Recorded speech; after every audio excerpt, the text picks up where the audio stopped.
জানেন, আমার মনে ভীষণ কষ্ট, অনেক কষ্ট। বউয়ের কথায় যেদিন আমি আমার বাবাকে বৃদ্ধাশ্রমে রেখে আসছি, সেদিন থেকে আমি ঘুমাইতে পারি না, খাবার খেতে পারি না। আমার বাবা আমাকে অনেক ভালোবাসতো। আমার মনে আছে, ছোটবেলায়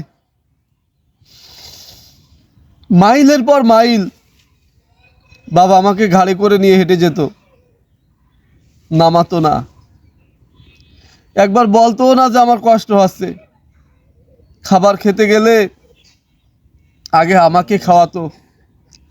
কোথাও যদি একটা আপেল পেতো, একটা বিস্কুট পেতো, একটা জিলাপি পেতো, আমার জন্য নিয়ে আসতো। আর আমি যদি কোথাও যেতাম, বাবা বাবা আমার দিকে এক পলকে তাকিয়ে থাকতো।